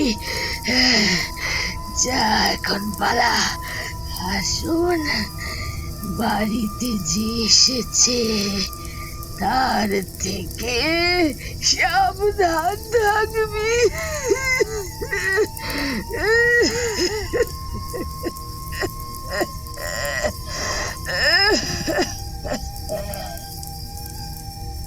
শেষের কথাগুলো যে আমার জন্যই বলা হলো সেটা বেশ বুঝতে পারলাম। সামনের প্রাণীটা ধীরে ধীরে উঠে দাঁড়িয়ে একে বেঁকে হাঁটতে হাঁটতে বাড়ির দিকে এগিয়ে এলো, আর বুড়ি আগুনের সামনে বসেই কাশতে থাকলো। এবারের কাশিটা অনেকটা মারণ কাশি বলেই মনে হলো। মুখ দিয়ে দলা দলা রক্ত বেরোতে থাকলো। তারপর হঠাৎ করে কিভাবে যে আগুনটা নিভে গেল তা আর বুঝতে পারলাম না। এক মুহূর্তের মধ্যে সম্পূর্ণ স্থানটা যেন আগের মতো হয়ে গেল। রাতের স্বাভাবিক ঝিঁঝি পোকার ডাক আবারও শোনা যেতে লাগলো। বোঝবাজির মতো হলেও সত্যি আমি আমার অন্তরের শক্তি দিয়েও সেখানে কিছুই অনুভব করতে পারলাম না। মনে মনে একবার ভাবলাম যেখানে আগুন জ্বলছিল গিয়ে কি একবার দেখবো কিনা, কিন্তু পরক্ষণেই ভাবলাম তাহলে যে কাজের জন্য এসেছি সেটাই সময় কমে যেতে পারে। তাই বাধ্য হয়ে আবারও রওনা দিলাম মহা শ্মশানের উদ্দেশ্যে। যখন আমি শ্মশানে পৌঁছালাম তখন প্রথমে ভোরে কাক ডাকা শুরু করে দিয়েছে। শ্মশানের বাইরে রয়েছে একটা ছোট্ট মন্দির, ভিতরে বিগ্রহ রয়েছে শ্মশান কালীর।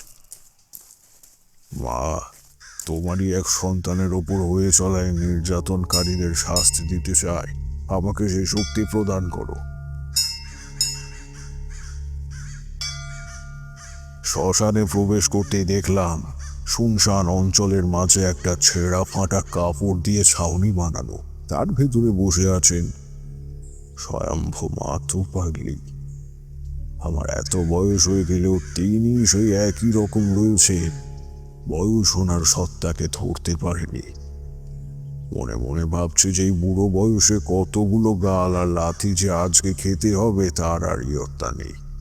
আমি ওনার পিছনে গিয়ে দাঁড়াতেই উনি চিৎকার করে উঠলে, দুদণ্ড শান্তি দিবি না আমাকে বল?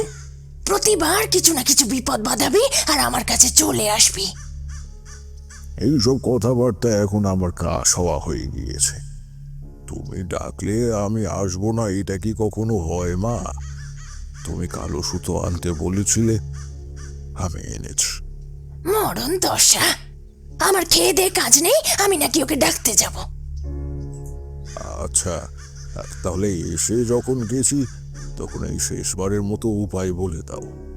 কি ছাতার সুতো এনেছিস দেখি? আমি ওনার সামনে গিয়ে সুতোটা ওনার পায়ের সামনে রাখলাম। বয়স হলেও বুদ্ধি এখনো খোলেনি দেখছি, সেই ছোট তারানাথি রয়ে গেলি। মায়ের কাছে সন্তানেরা সবসময় ছোটই থাকে, তোমার কাছে আমি সবসময় ছোট। এটার নাম কি জানিস? ত্রিশূল সংরক্ষক মণিবন্ধ। প্রেত, পিশাচ, বেতাল এই 3 শক্তির হাত থেকে রক্ষা করে। তুই যার জন্য এসেছিস তার ঠাকুমা এই কবচ তার রক্ষার্থে দিয়েছিলেন। গাত্র সংস্পর্শে এই কবচের শুদ্ধতা প্রকাশিত হয়। একবার খুলে নেওয়া হলে এটা আর কোনো কাজের থাকে না। এই বলেই তিনি কবচটা ওনার পাশে জ্বলানি বই ছাই চাপা আগুনের মধ্যে ফেলে দিলেন। ওটা কি শুদ্ধ করা যেত না? না, একবার খুলে নিলে আর কোনো উপায় থাকে না। তাহলে উপায়? নতুন বানাতে হবে। তুই বানাবি আজকে, এখনই। কিন্তু আমি তো জানি না কি করে কবচ বানাতে হয়।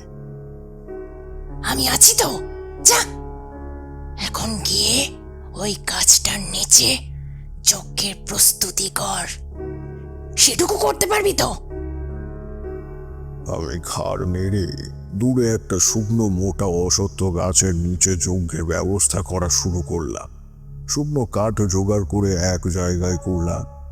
ধুনো আর অগ্নি সংযোগের উপাদানও তিনি দিয়ে দিলেন। সবকিছু হয়ে গেলে তিনি নিজের বাহুবন্ধের মতো জড়িয়ে থাকা কালো সুতোটা খুলতে খুলতে এগিয়ে এলেন যজ্ঞস্থলের দিকে। আমি আর তিনি মুখোমুখি বসলাম। পূর্ব আকাশে সূর্য তখন প্রায় উঠি উঠি করছে, কিছু চেনা পাখিদের কলতানো কানে আসছে। তারই মধ্যে আগুনের শিখা মরমর ধ্বনি করতে করতে প্রায় মাথা ছুঁয়ে গেল। এরপর মাতু পাগলি করলেন অদ্ভুত এক কাজ। নিজের 2 হাত থেকে ছাই তুলে তুলে সেই কালো সুতোর গায়ে মাখাতে লাগলেন। তার সাথে বিড়বিড় করে কিসব মন্ত্র আওড়াতে লাগলেন। তারপর হঠাৎ করে সেই সুতোটা যজ্ঞের আগুনে ফেলে দিলেন। কতক্ষণ এভাবে বসে রয়েছে খেয়াল নেই। হাতটা বাড়া আমার দিকে। আমি হাতটা ওনার দিকে এগিয়ে দিতেই তিনি 2 হাত দিয়ে আমার কুনুই থেকে কবজি পর্যন্ত কিছু একটা মাখালেন। যখন হাতে নজর দিলাম দেখলাম লালচে রক্ত আর ছায়ের সাদাটে রং মিশে একটা অদ্ভুত মিশ্রণ আমার হাতটা জুড়ে লেপে রয়েছে। এবারে আগুনের মধ্যে থেকে সুতোটা বের করে আন। এই জিনিসটার জন্য আমি একেবারে প্রস্তুত ছিলাম না। উনি কি পাগল হয়ে গিয়েছেন নাকি? ওই আগুনে নিজের হাত ঢোকানো মানে তো কিছু হবে না। আমার তোর মতো বয়স বাড়ার সাথে সাথে ভীমরুতি হয় না। হাত ঢুকিয়ে বের করে আন। তোর হাতের রক্ষা কবচ আমি দিয়ে দিয়েছি। স্বয়ং অগ্নিদেব তোকে সাহায্য করবেন। এই কথাটা মনে সাহস জোগাল। আমি চোখ বন্ধ করে আগুনের ভিতর হাত ঢুকিয়ে দিলাম। অদ্ভুত বিষয়, আমার কোনো কিছুতেই আর অনুভব হলো না কিছু। সেই আগুনের মধ্যে থেকে বের করে আনলাম কালো সুতোটা। দীর্ঘ 14 দিন ধরে যে শোষণ পর্ব চলছে, আজ রাতে তার অন্তিম প্রহর হবে। তোকে আজ রাতের মধ্যে এই কালো সুতো যে করেই হোক ওই মেয়ের পায়ে পড়াতে হবে। তারপর বাকি কাজ ওই সুতোই হয়ে যাবে, কিন্তু তোদের সবাইকে কবচ বন্ধনীর মধ্যে থাকতে হবে। যখন ওই পিশাচ নিজের রক্তের অন্তিম ভাগ না পেয়ে শরীরের বিষ রক্তের যন্ত্রণায় ছটফট করবে, তখন ও চাইবে তোদের আক্রমণ করতে। তখন যদি বন্ধনীর মধ্যে না থাকিস, তবে সমূহ বিপদ হবে। বন্ধনী করার জিনিস সঙ্গে আছে তো? যা, ফিরে যা, মেয়েটাকে উদ্ধার কর। আর এরপর থেকে বিপদে পড়লে আমি কিন্তু উদ্ধার করব না, আগেই বলে দিলাম। যত সব উটকো ঝামেলা জুড়িয়ে এনে মা মা করবে, আর আমায় ওনাকে বাঁচাতে হবে। যা যা, পালা এখান থেকে। যদি কথাগুলো উনি রাগের মাথাতেই বলেন, তবু আমি জানি আমি যদি আবার ওনার শরণাপন্ন হই উনি আমাকে ফিরিয়ে দেবেন না। আসলে মা ডাকাটাই এতটা শক্তিশালী যে কোনো মাই ফিরিয়ে দিতে পারেন না। এবারে আসি অম্বিকা বাবুর বাড়ির ঘটনায়। যতক্ষণ আমি ছিলাম না ততক্ষণ বাড়িতে যে কি কি হয়েছে তার বিশদ বর্ণনা চারিয়া আমায় দিয়েছিল। উল্লেখযোগ্য ঘটনাগুলো তোমাদের জেনে রাখাটা দরকার। প্রথম বিষয় হচ্ছে, সকাল থেকে মন্দিরা দেবী তন্ন তন্ন করে কি যেন খুঁজে চলেছে। 3 বার পিছনের জঞ্জাল পরিষ্কার করার ঘরে ঢুকেছে। অম্বিকা বাবু সমেত 2 চাকরের চোখে আজ একটু বেশি মাত্রায় ঘুম লেগেছিল। অলকার মুখ থেকে পোঁ পোঁ করে পোঙানির শব্দ সমেত বেশ কয়েকবার চুলকে চুলকে রক্ত উঠে আসলো যেন। আমি যখন পৌঁছালাম অনুভব করলাম সারা বাড়ি ছেয়ে গিয়েছে সেই বিষাক্ত পচা পাতার আর্দ্র গন্ধে। কিন্তু সেই গন্ধ বাড়ির কেউই পাচ্ছে না। সকলের মধ্যে একটা অদ্ভুত ঝিমুনি ভাব আমি লক্ষ্য করলাম। একমাত্র মন্দিরা দেবীর মধ্যে এক অদ্ভুত তেজি ভাব লক্ষ্য করলাম আমি। আজ কেউ অলকার ঘরে ঢুকবে না, আমি তার সাথে কিছু মুহূর্ত একা থাকবো। তপ করে মন্দিরা দেবীর চোখ জোড়া যেন চলে উঠল। কেন? ওইটুকু মেয়ে কেন একলা থাকবে? আর আপনিও বা বাইরের লোক হয়ে ওর সাথে একলা কেন থাকতে চাইছেন? আমি ঠিক এই বাধা পাওয়ার আশাটাই করছিলাম। দেখুন মন্দিরা দেবী, আপনার মেয়ে আমার মেয়ের মতনই। তার কোনো ক্ষতি হবে না, আমি থাকতে কোনো ক্ষতি তার হতে দেব না। কিন্তু আজ রাতে কেউ ওর সাথে থাকবে না, তাহলে কিন্তু আমার পক্ষে আর কিছুই করা যাবে না। তুমি আটকাচ্ছ কেন? ঠাকুর মশাইকে নিজের কাজ করতে দাও। বিস্তর আপত্তি থাকা সত্ত্বেও আমি ঢুকলাম অলকার ঘরে। আমাকে ঢুকতে দেখেই তার প্রায় ভিতরে ঢুকে যাওয়া চোখ দুটোর যেন কাতর আরতি ফুটে উঠল। চিন্তা নেই রে মা তোর, আমি আছি তো, তোকে আর কষ্ট পেতে হবে না। আজ রাতটা শুধু একটু কষ্ট করে লড়াইটা করে নে, দেখাবে তোর জন্য কি এনেছি। এই বলে আমি আমার হাতের কালো সুতোটা তাকে দেখালাম। তার চোখ জোড়া বিস্ফারিত হয়ে উঠল। আমি বুঝতে পারলাম সে চিনতে পেরেছে এই সুতোটা। আমি তার পায়ে ধীরে ধীরে সুতোটা পরিয়ে দিলাম। দেখলাম তার মুখে একটা অনাবিল হাসির রেখা ফুটে উঠেছে। তারপর আমি নিজের ঝোলা থেকে একটা ঘটি বের করে অলকার খাটের চারপাশে ঘূর্ণি করে ছড়াতে লাগলাম মন্ত্রপুত ছাই। এই বন্ধনে ভূত, প্রেত, পিশাচ, বেতাল এদের সকলের বিরুদ্ধে একটা অদৃশ্য ঢাল তৈরি করে দেয়। এই জিনিসও আমাকে শিখিয়ে দিয়েছিলেন মাতু পাগলি, পিশাচ সিদ্ধ মাতঙ্গিমা। চারির কাজ ছিল মন্দিরা দেবী বাদে বাড়ির সকলকে সম্পূর্ণ বিষয়টা গুছিয়ে বিশ্লেষণ করা এবং সতর্ক করা, যাতে মন্দিরা দেবী কোনো কিছুর আঁচ না করতে পারে। আমি যখন অলকার ঘর থেকে বেরিয়ে এলাম, সাথে সাথে অম্বিকা বাবু আমার পায়ে পড়ে গেলেন। ঠাকুর, আপনার মেয়ে এসব কি বললো? আমার মন্দিরা নাকি মানুষ না, ও নাকি সাক্ষাৎ পিশাচ। প্রতি রাতে আমার মেয়ের শরীর থেকে রক্ত শুষে নেয়। এসব কি? ও ঠিকই বলেছিল অম্বিকা বাবু। আপনি এখন নিজেকে শক্ত রাখুন। কোনো মতেই, কোনো রকম ভাবেই যেন তিনি কোনাক্ষরেও টের না পান যে আমরা ওনার আসল রূপ চেনে ফেলেছি। এখন কোথায় তিনি? সে তো আপনি ভিতরে ঢুকে যাওয়ার পরেই ঠাকুর ঘরে দরজা বন্ধ করে বসে রয়েছে। ভিতর থেকে কোনো আওয়াজ আসছে না। বেশ, একবার গিয়ে ডাকবেন চলুন। ডেকেছি, সাড়া শব্দ কিছুই পাচ্ছি না। চলুন, বলবেন আমি ডাকছি, নিশ্চয়ই সাড়া দেবেন।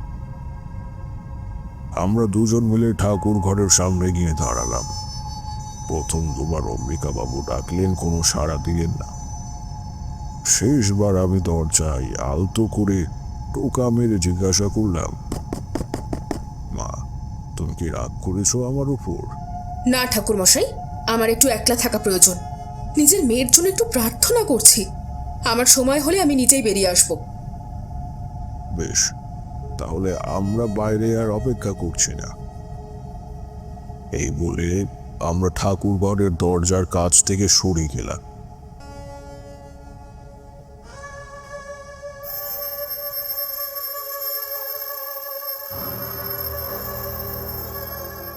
সেদিন সারাদিন এক প্রকার মনের মধ্যে তীব্র স্নায়বিক উত্তেজনা সহ্য করেও স্বাভাবিক আচরণ করতে হয়েছে, কিন্তু তবুও ঠাকুর ঘর থেকে কোনো প্রতিক্রিয়া আসেনি। সন্ধ্যার পর হরিচাকর আর নমি দাসীকে বিদায় করতে গেলে হারু বলল, না না ঠাকুর, এ আমাদের দ্বারা হবে না। উনি আমাদের অন্নদাতা। আমাদের বিপদের সময় উনি আমাদের পাশে দাঁড়াতে পেরেছিলেন। তখন ওনার বিপদের দিনে আমি কি করে ওকে একলা ফেলে রেখে চলে যাই? এইটুকু বয়স থেকে মেয়েটাকে দেখছি ঠাকুর, এখন এই চূড়ান্ত খারাপ মুহূর্তে মেয়েটাকে একা ফেলে দেব, চলে যাব? না না না ঠাকুর, এতটা পাষাণ আমি নই, আমি হতেও পারবো না। দুজন কাজের লোকের তাদের মালিকের এবং মালিকের মেয়ের প্রতি এত প্রগাঢ় ভালোবাসা দেখে আমি অবাক হয়ে গেলাম। ধীরে ধীরে সবাইকে মানসিকভাবে প্রস্তুত হতে বললাম। আজ রাতে আমাদের খাওয়া দাওয়া করা যাবে না। মধ্যরাত্রি হওয়ার কিছুক্ষণ আগে আমি সকলকে আমাদের থাকার ঘরে ডাকলাম।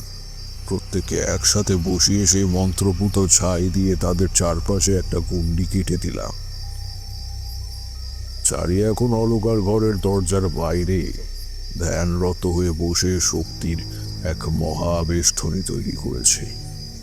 এর ফলে মন্দিরা দেবীরূপী পিশাচকে আগে চারির বন্ধনী ভেঙে ঘরে ঢুকতে হবে, তারপর আমার গাত্রবন্ধন ভেঙে খাটে উঠতে হবে। সবশেষে পায়ের কালো সুতো রক্ষা কবচকে অতিক্রম করে রক্ত নিতে হবে তাকে। এক কথায় অসম্ভবের কাছাকাছি তার সফল হওয়া।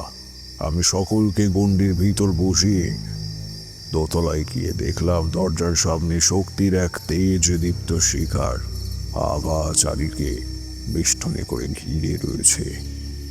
আমি বুঝে গিয়েছিলাম এইটুকুই যথেষ্ট। আয় মা, এতেই হয়ে যাবে, নিয়ে চল। যদি ওই পিশাচটা আজকে অসফল হয়, তাহলে তার পরিণতি কি হবে? আর অলকা আগের রূপে ফিরতে পারবে? যখন পিশাচ নিজের শিকার পাবে না, তখন সে প্রথমে আমাদের আক্রমণ করবে, কারণ শুদ্ধ রক্ত না পেলে তার বিষ রক্তের জ্বালা তখন তীব্র হয়ে উঠবে। এরপর আমাদেরও না পেলে সে নিজের রক্তেই চলে ফুড়ে মরবে। আর অলকার শরীর এরপর আবার ধীরে ধীরে আগের রূপে ফিরতে থাকবে। একদিনে হবে না, তবে সময় লাগবে। আর ওই পাগলি শ্মশান বুড়ির কি হবে? এটা আমি সত্যি জানি না। হয়তো তার থেকে উদ্ভূত হবে আবারও কোনো অংশ। সেখানেও হয়তো এরকমই কিছু ঘটবে, তবে আমরা তার খোঁজ পাবো কিনা জানি না। নিচে নামতে নামতে আমরা এই কথাগুলো বলছিলাম। লম্বা বারান্দার সোজাসুজি ঠাকুর ঘর, আর বারান্দার এক পাশেই দেওয়াল জুড়ে রয়েছে বাকি দুটো ঘর। চারি থমকে দাঁড়িয়ে বেশ কিছুক্ষণ ঠাকুর ঘরের বন্ধ দরজার দিকে তাকিয়ে রইল। কিছু যেন একটা আঁচ করতে পেরেছে। মুখটা ভীষণ বিভৎস, আর গন্ধটাও খুব বাজে। তারপর কিরকম একটা ভয়ার্ত দৃষ্টিতে দ্রুত পায়ে ঘরে ঢুকে আমার কড়া গণ্ডির ভিতর বসে পড়ল। সেখানে হারু চাকর, নমি দাসী এবং অম্বিকা বাবুও ছিলেন। ওনারাও ওকে দেখে একটু আতঙ্কিত হয়ে গেলেন যেন। এখন আমাদের অপেক্ষা করতে হবে রাত 12টা অবধি।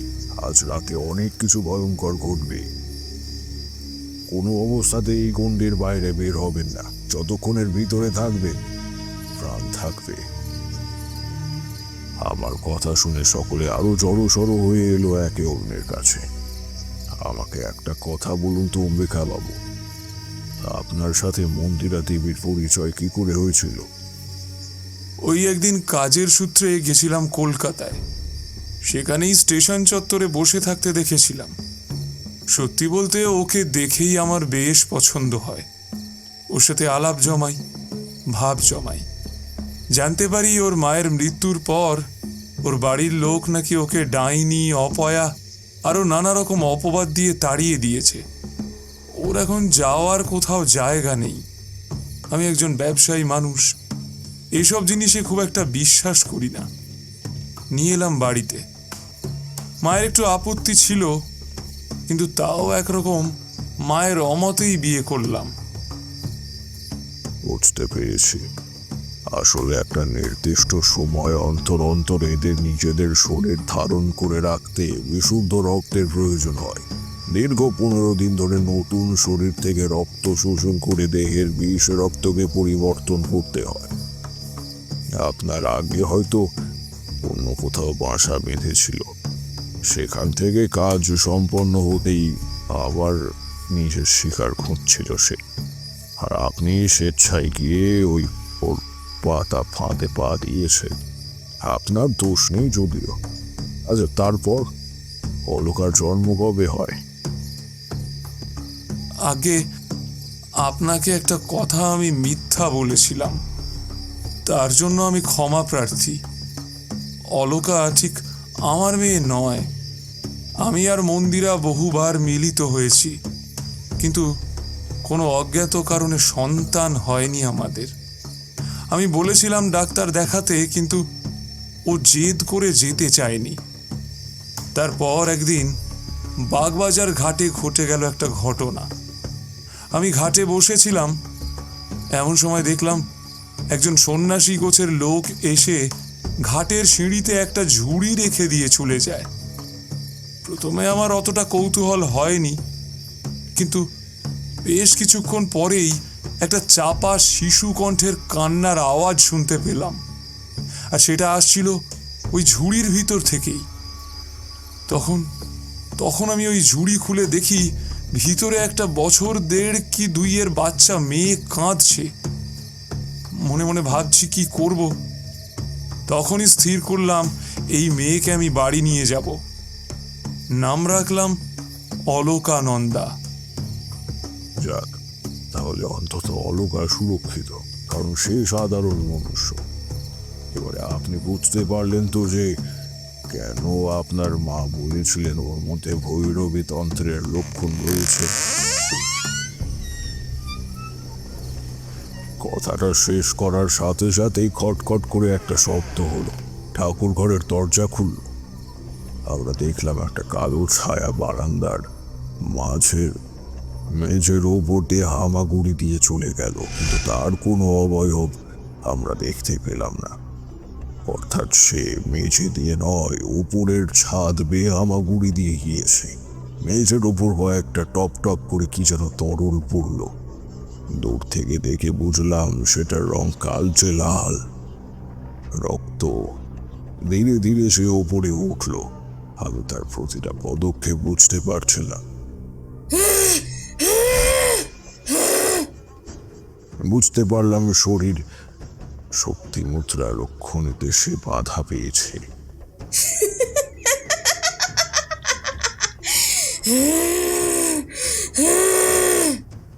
বেশ কিছুক্ষণ পর গর্জনের মাত্রা উত্তাল হয়ে উঠল। নিচে বসে থাকা সকলেই তখন ভয়ে তটস্থ হয়ে বসে রয়েছে। তারপর হঠাৎ করে উড়মুড় করে দরজা ভাঙার শব্দ পেলাম। বুঝতে পারলাম চারির শক্তি মুদ্রার রক্ষণী সে ভেঙে ফেলেছে। একটু শক্তি যে অধিগ্রহণ করবে সেটা আমার জানাই ছিল।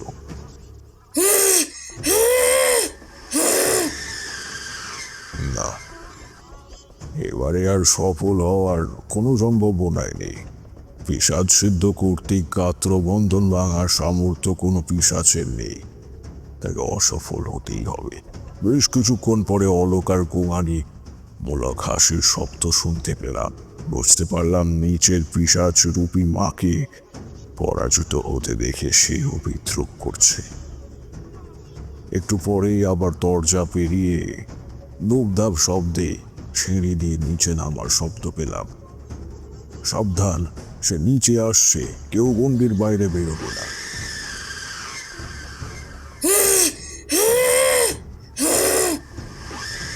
সকালে ফিরে এই প্রথম মন্দিরা দেবীর পিশাচ রূপ দেখলাম। যেদিন প্রথম ওনাকে দেখেছিলাম তিনি সুন্দরী না হলেও যথেষ্ট সুষ্ঠী ছিলেন, কিন্তু এই মুহূর্তে আমরা যা প্রত্যক্ষ করছি সেটা না দেখলে কেউ বিশ্বাস করবে না। তার সম্পূর্ণ গাত্র বন্ধন টকটকে লালচে, সমস্ত শরীর জুড়ে চামড়ার জায়গায় জায়গায় স্ফীত হয়ে উঠেছে। মুখটা অস্বাভাবিক লম্বাটে লাগছে, চোখ দুটো সাদা ঘোলাটে এবং মণিবিহীন। ঠোঁটটা প্রায় 2 কান অব্দি প্রশস্ত এবং ঠোঁটের কোণে লেগে আছে চাপ চাপ রক্তের দাগ। সমস্ত শরীরে একটা চ্যাটচ্যাটে আঠালো পদার্থ লেগে রয়েছে। তার পিছনের দিকে রয়েছে একটা দীর্ঘ বাঁকানো লেজ।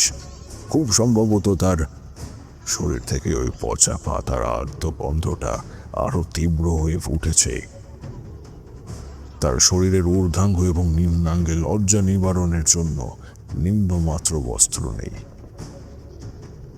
সে দ্রুত আমাদের দিকে এগিয়ে আসতে গিয়েও বাধা পেল। আবার সে একই বন্ধনের মায়া। প্রচণ্ড ক্রোধে উন্মত্তের মতো সে আমাদের চারিদিকে ঘুরতে ঘুরতে শূন্যে আঘাত করতে থাকলো। অম্বিকাবাবু প্রায় কেঁদে ফেলেছিলেন নিজের ভালোবাসার স্ত্রীর এহেন রূপ দেখে। আমি আরো বেশ কিছুটা ছাই নিয়ে আমাদের কুণ্ডির ওপর রেখে চোখ বন্ধ করে মন্ত্র আওড়াতে শুরু করলাম। এতে আমাদের সুরক্ষা বন্ধনে আরো মজবুত হলো। পিশাচ যেন তীব্র ক্ষোভে ভিতরের সকল মানুষের ওপর ক্ষোভ বর্ষণ করছে, কিন্তু কোনো অজ্ঞাত জান্তব শক্তির তারা বাধা পেয়ে বারবার প্রতিহত হচ্ছে। যত সময় যাচ্ছে ততই তার শরীরের বিষ রক্তের তেজ বাড়তে থাকলো এবং তার গর্জনও বাড়তে থাকলো, আর সাথে সাথে আমাদের মনোসংযোগও বাড়তে লাগলো। এইভাবে বেশ অনেকক্ষণ চলার পর হঠাৎ করে সে চিৎকার করে ঘর থেকে বাইরে বেরিয়ে উঠোনের মাঝখানে দাঁড়িয়ে পড়ল। তারপর তীব্র দহন জ্বালা সহ্য করে তার গগন ভেদে আর্ত কান্না ভেজা চিৎকার শুনতে পেলাম। পাগলি বুড়ি, আমি চললাম। আমাকে আবার ফিরে যেতে হচ্ছে। পাগলি বুড়ি, আজ আমাকে ভোগ হিসেবে গ্রহণ করো, আমাকে গ্রহণ করো।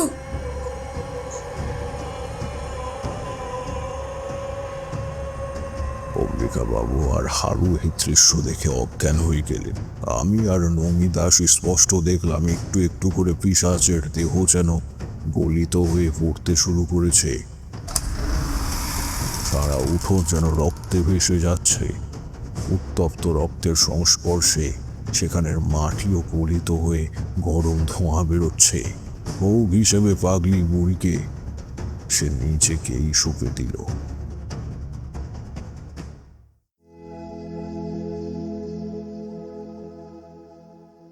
সব শেষ, আর কোনো ভয় নেই। গরম দুধের ব্যবস্থা করো, আর আমি উঠোন পরিষ্কার করে দিচ্ছি।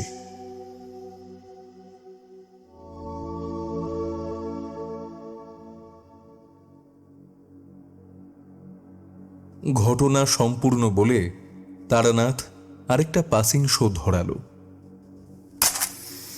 এরপর ওই অলোকা মেয়েটা সুস্থ হলো? সেসব আমি বলবো না। আমার যেটুকু বলার প্রয়োজন ছিল সেটুকু বলে দিয়েছি। তোমরা এবার ঠাকুর পুকুরে গিয়ে বিষয়টা যাচাই করে এসো, গিয়ে যাও। অলকানন্দকেও দেখে এসো সে কেমন রয়েছে। একবার যখন আমরা বলেছি যে তার কাহিনীতে আমাদের সন্দেহ আছে, সে আর কিছুই বলবে না। আর সেই পাগলি শ্মশান বুড়ির কি হলো? তার আর কোনো খোঁজ পেয়েছিলেন? না, সেদিনের পর বাড়ির অভ্যন্তরীণ পরিস্থিতি সামলাতেই আমরা ব্যস্ত হয়ে গিয়েছিলাম। অম্বিকাবাবু সুস্থ হতে সময় নিয়েছিলেন, হারু চাকরকেও সেদিনের মতন একটু স্বস্তি দিয়েছিলাম। নমি দাসী ব্যস্ত ছিল অলকার সেবা শুশ্রূষা করতে, তাই সেদিন আর ওই বুড়ির কোনো খোঁজ পাইনি।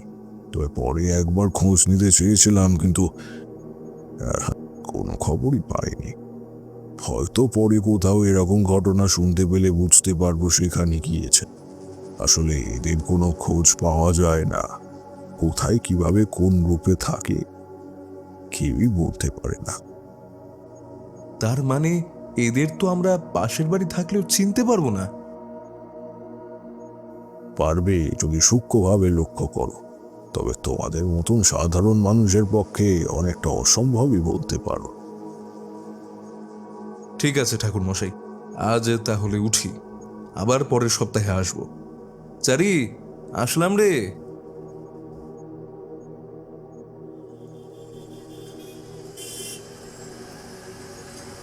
আমরা সেদিন আর বেশিক্ষণ বসিনি। মঠ লেনের রাস্তায় আমি কিশোরীকে জিজ্ঞেস করলাম, এই ঘটনাটা বিশ্বাস হলো নাকি একবার সত্যি ঠাকুর পুকুর গিয়ে যাচাই করবে? দেখো, আমরা যেখানে আসি তার একমাত্র কারণ হলো বিশ্বাস। কোথাও গিয়ে আমরা বিশ্বাস করি উনি আমাদের যা বলেন তার সবটাই সত্যি। এই বিশ্বাসে যেদিন চিড় ধরবে আমরা সেদিন আর হাসবো না। এই বিশ্বাসটা বাঁচিয়ে রাখো বিভূতি, বিশ্বাসটা বাঁচিয়ে রাখো। শুনছিলেন তারানাথ তান্ত্রিকের গল্প রক্ত পোড়া গন্ধ। গল্পটি আপনাদের কেমন লাগলো অবশ্যই আমাদের কমেন্টের মাধ্যমে জানান। যদি ভালো লেগে থাকে তাহলে একটা লাইক করবেন এবং এই রকম আরও গল্প শুনতে সাবস্ক্রাইব করতে পারেন অন্ধকারের আওয়াজ। দেখা হবে পরবর্তী একটি গল্পতে। ততক্ষণের জন্য সবাই ভালো থাকুন, সুস্থ থাকুন। সকলকে অসংখ্য ধন্যবাদ।